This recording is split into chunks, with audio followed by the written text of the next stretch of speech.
Hello everybody and welcome back to the channel. I'm your host Orange Zeppelin, and today I'm doing something that I've wanted to do for quite a while now. We are going to be doing an alcohol marker throwdown. I love using alcohol markers, but I haven't really done a video where I showcase every marker that I have and really discuss the pros and cons with each one, because I actually do have a pretty decent collection now. But before we start with that, actually before I start with anything, because you are going to be seeing my arms, if you're wondering why it looks like I've lost a fight with an angry possum at some point, it's because I volunteer at the wildlife clinic, and this is the result of me having to weigh several baby possums, and this is the result of a friendly possum. This is a cute little bundle of joy that was crawling up my arms, back onto my back, while I tried to grab him and put him back in his enclosure, because he just wanted to go on a little adventure with me. But what I actually wanted to start out the video with is sharing the inspiration for this video in general. So as some of you might already know, we actually lost Akira Toriyama in the beginning of March. And if you don't know who Akira Toriyama is, to say that this is a massive loss is absolutely an understatement. I think it's safe to argue that Akira Toriyama is very much responsible for the popularity of anime and manga here in the West. A lot of people definitely know him for Dragon Ball and Dragon Ball Z and the other Dragon Ball series that came after that. But before there was Dragon Ball, there was Dr. Slump, and this is basically how he made his name for himself in Japan. This was a mega hit well before Dragon Ball ever became a thing, which I was very lucky to get a hold of these comics when I did, because I believe they've been out of print for a good while. This comic, it originally, let me see. Yeah, so 1980, that's our copyright date, and this originally ran serialized in Shonen Jump, but we didn't actually get it here in the US until 2005. So this is a series that I think a lot of people here in the US aren't nearly as familiar with. I think in a lot of ways this comic shows Toriyama, I almost want to say at his most powerful, but I don't know if that's quite, I don't know, maybe. Like, his cartooning skills are absolutely phenomenal. And one of the things I really like about the getting to have the manga edition is there's a lot of little extras. Let me see. I think it's in volume 2. What I wanted to show off is in volume 2. Let's see. I have everything marked. But there is a page in here where, here we go. He talks about the materials he's using to draw. So you can see like his specific pens, India ink, dip pens, it looks like, brush pens. Using screen tone is something I'm very curious about, because I think that's how you create those type of textures here. Screen tone's just not something I know a lot about or researched at all. What I'm very curious is about, he's got the color felt pens and then watercolors, which he's using to paint everything. I remember hearing that he would use water-based coloring pens and then maybe go in with a brush with some more water to kind of dilute that and move the pigment around, but he found it to be fairly difficult for coloring large images. It was kind of a pain. So he switched to a brand of coloring ink called Luma. And it actually looks like that's the brand of correction fluid right there. So that is interesting. He's also got this illustration of his very small workspace. I can relate to that very well. My dream workspace is that I have enough space for both this table right here, this slanted table, then maybe just a flat wooden table, and then enough space that I can have my easel out all the time and not be tripping on it. That is all I ask.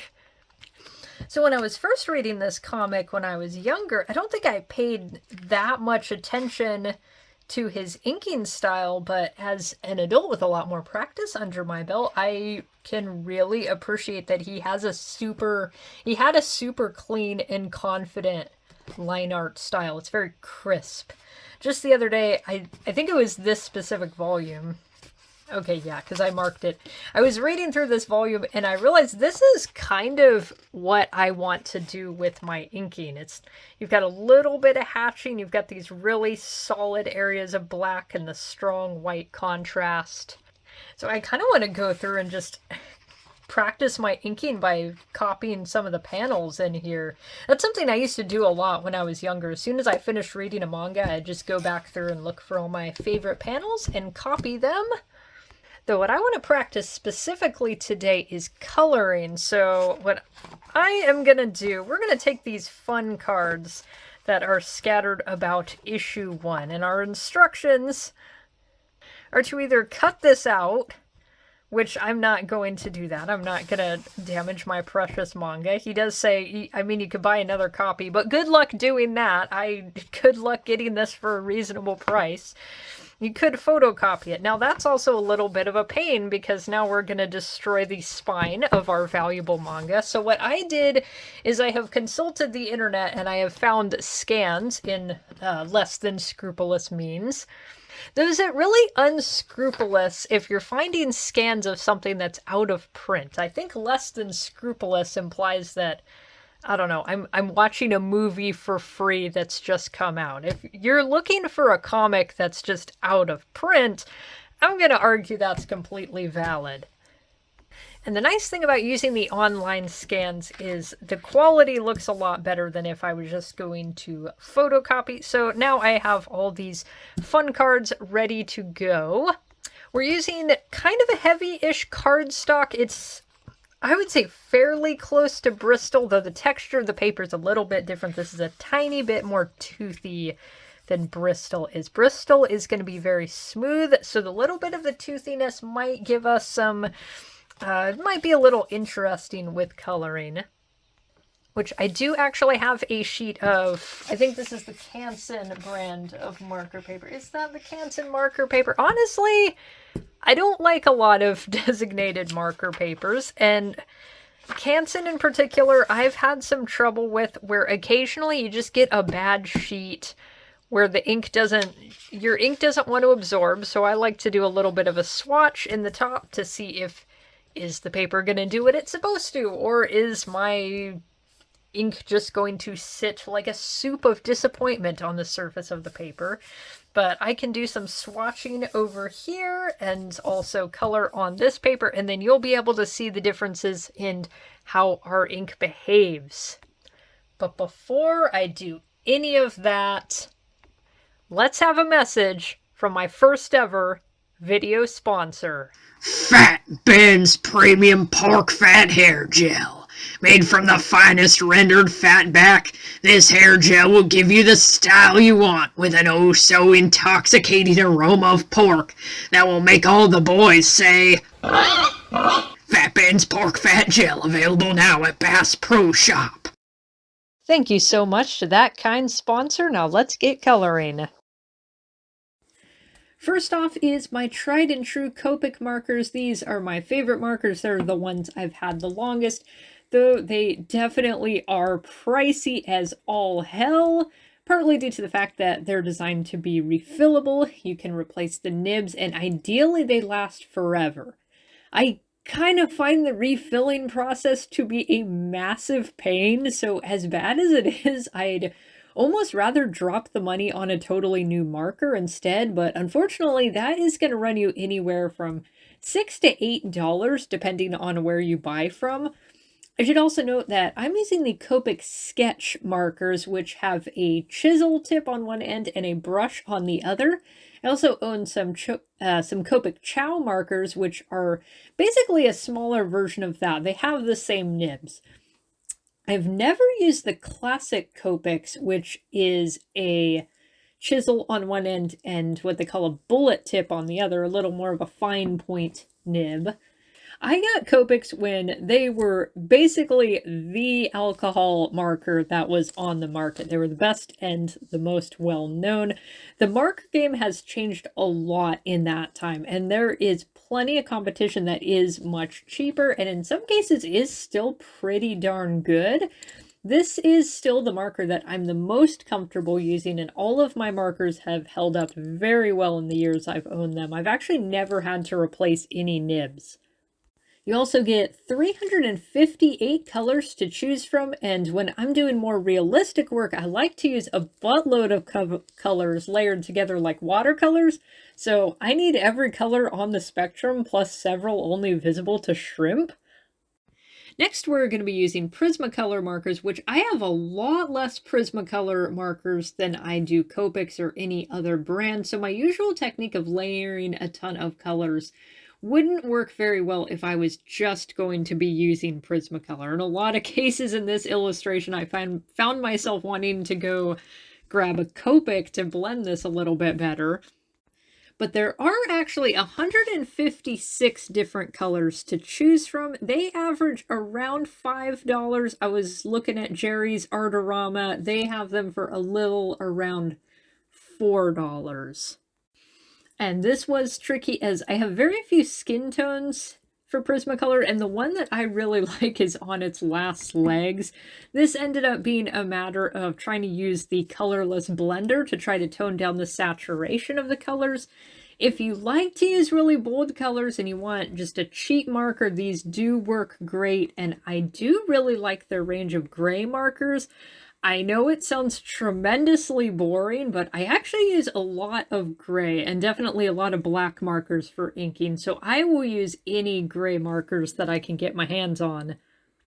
You can get them with either a big, chunky chisel tip, not really a chisel, it's more of like a block on one end and a brush on the other. I do feel like their brush, I don't quite like it as much as the Copic brush. It's a little less easy to control. There is also a marker you can get that's got the little chunky chisel on one end and a finer tip on the other. I actually have some Prismacolors that are, I don't even know how old, and they have a very, very fine point, almost like a fine liner.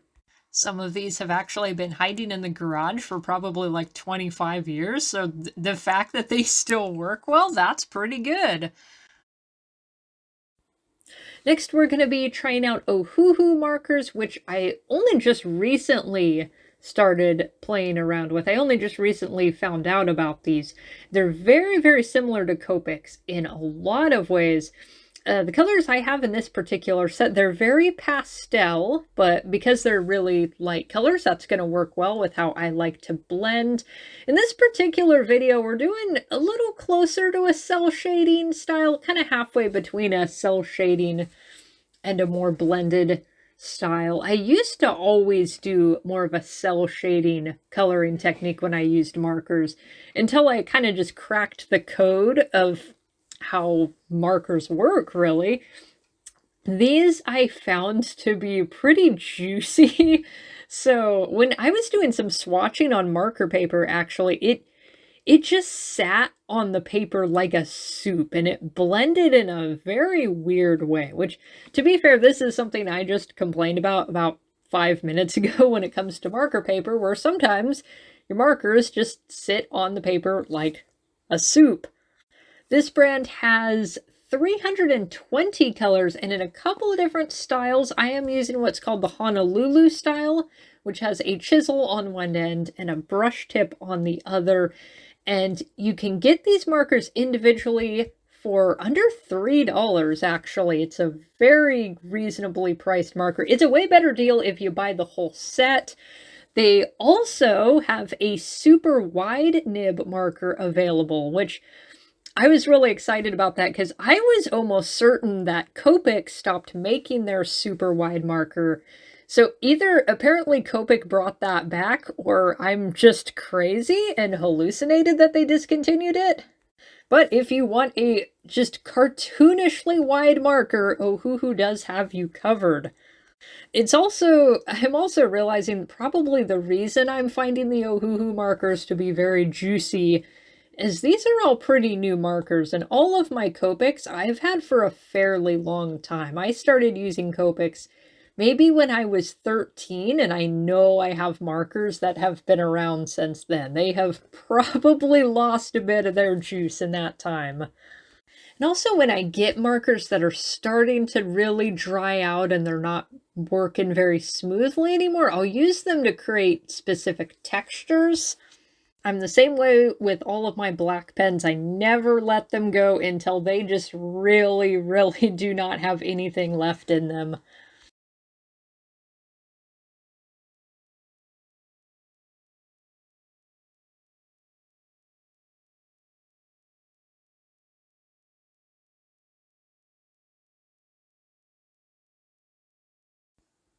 Next, we have the Studio Series Artist Marker. With these, I went in expecting them to suck. These were very cheap, suspiciously so, and I got them out of curiosity a while back. They might look familiar to you as, much like the devil, they go by many names, which might be why I wrote the name wrong on the paper. I checked Temu, and I swear I saw the same marker under like 5 different brandings, and I think they weren't even called the same thing, just in... You could look at one listing, and you would see them called multiple different brands. So, yeah, they are permeating in the cheap marker world. The colors themselves are not bad. I actually liked the colors, and they go down okay. Again, just like with those Ohuhu markers, these are very much on the juicy side, even more so, and they're gonna bleed quite a bit if you're not careful.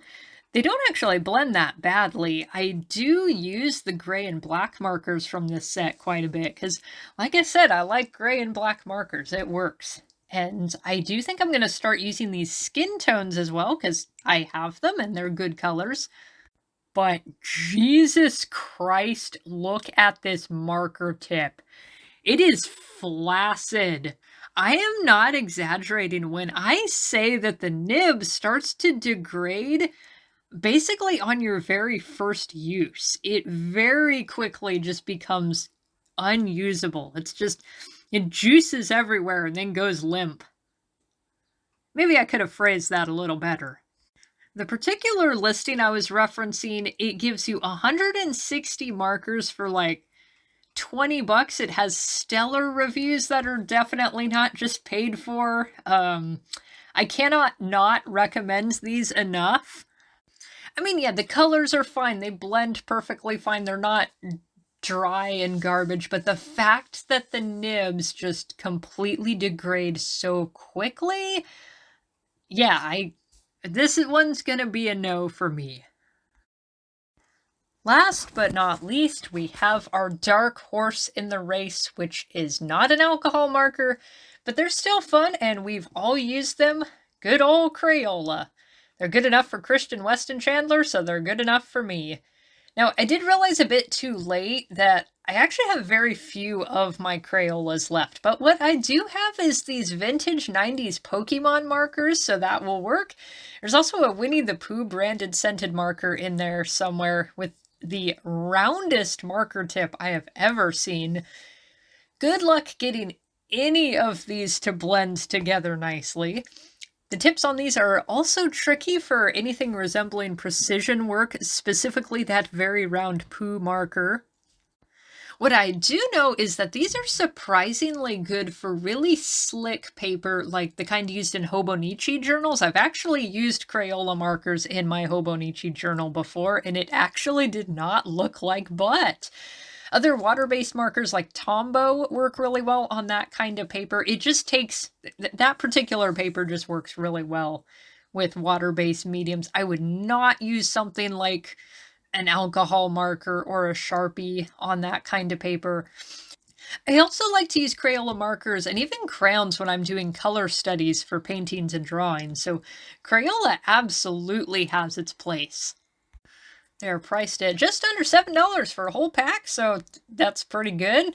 The Pokemon ones I found for $20 on eBay, as well as the Winnie the Pooh markers for $31 goddamn dollars for poo-scented markers. The end result was actually not bad at all when you consider. You might actually want to get some of the really fine-tipped markers instead if you're going to do something like this. I also discovered they do make retractable markers now with a little click top. And I'm sure they have some exciting new scented markers out there, which seems like a little bit of an irresponsible thing to encourage. Like, hey kids, you know what's really fun? Sniffing your markers. Comment down below what your favorite smelling marker is.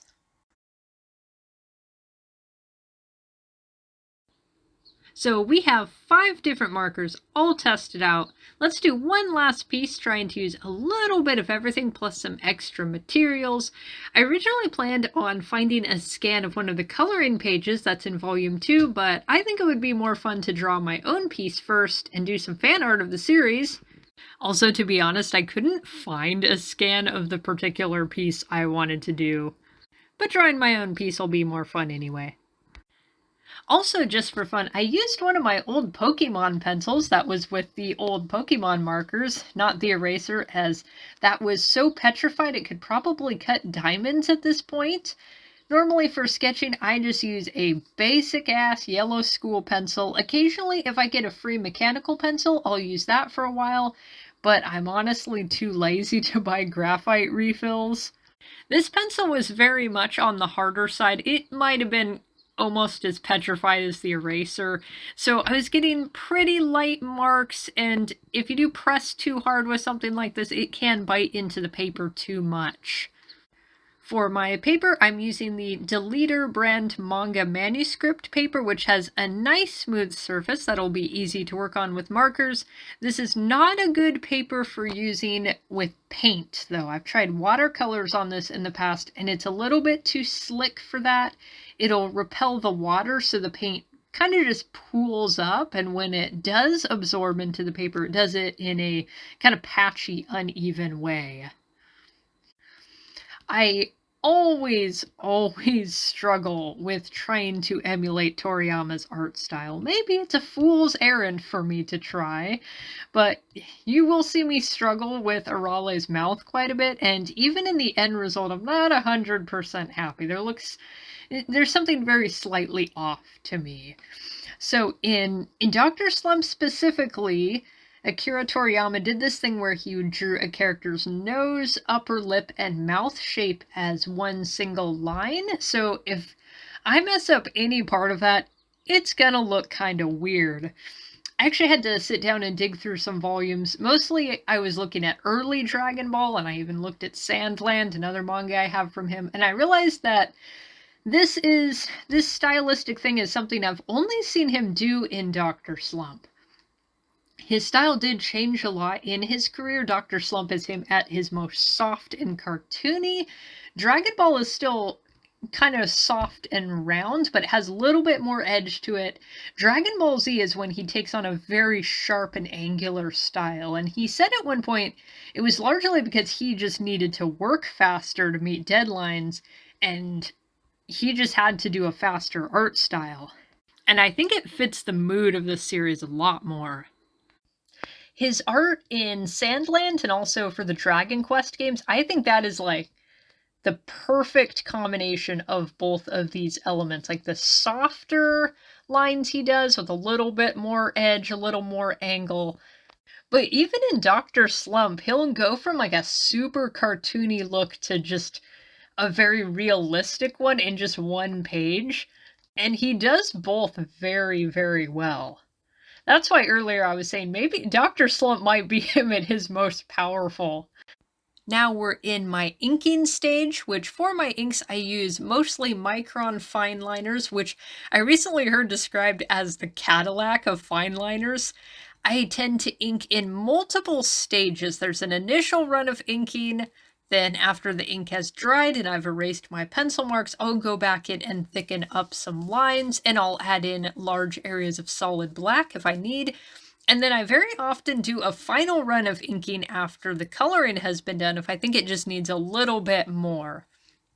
which sometimes the ink can fade during the erasing process, which is why I only start with the basics to begin with. I think this is something that can be mitigated by just letting your ink sit and cure for a little while. I'm not very patient, so I just make sure as long as it's fully dry, then we can go ahead and start to erase and get to the coloring. If you have some serious ironclad nerves, you could use a light box for the inking process. If you have a pencil sketch that you want to ink in, you can just throw that on the light box with a fresh sheet of paper, and then you can just trace it over in ink. That way you've skipped the erasing process entirely, and you've guaranteed that you'll have no pencil marks from erasing and redrawing on that fresh sheet of paper. I struggle with light boxes, and I'm not entirely sure why I have such a hard time using them. Really, I only use them for transferring a sketch onto better paper. I just can't do a finished sketch off of a loose sketch from the light box. I don't know. I don't know why it's a weird process for me.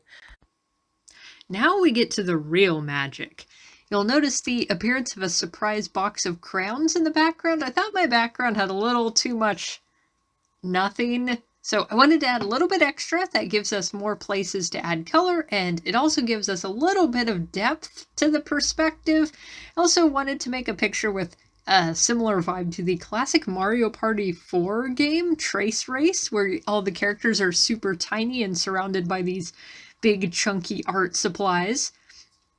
In general, it's pretty standard for me to use a ton of different markers together regardless of the brand. It's pretty much my usual marker process. We're inviting everyone to the party on this one. Well, I love Copics, and I'm starting to lean towards Ohuhu, I'm thinking. My philosophy on art products is I don't care what it is as long as it works, and it doesn't make me want to tear my head off when using it. Though this was a lot more chaotic than usual since I had the Ohuhu markers and I had the cheap markers out. You guys can't see what was going on behind me, but I had every single alcohol marker I owned lying out of my bed, and I kept having to pause the recording to get up and go find things, which you may ask, hey OZ, why not set these markers out on your desk for convenient use? Surely that would make your life so much easier. Well, unfortunately, my desk is at a slight incline, which I do have a piece of foam tubing stuck to the top edge of my desk, so I can stick flat things like a rotary mat into that, and then I can have things sitting on the mat so they don't roll off down the desk. I'm going to do a proper studio tour video sometime in late July or early August, and so I can show off my workstation more then.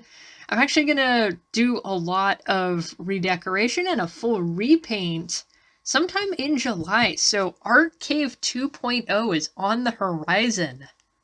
I'm also hoping to come up with a new way to organize my markers so they're stored a lot more efficiently than they are right now.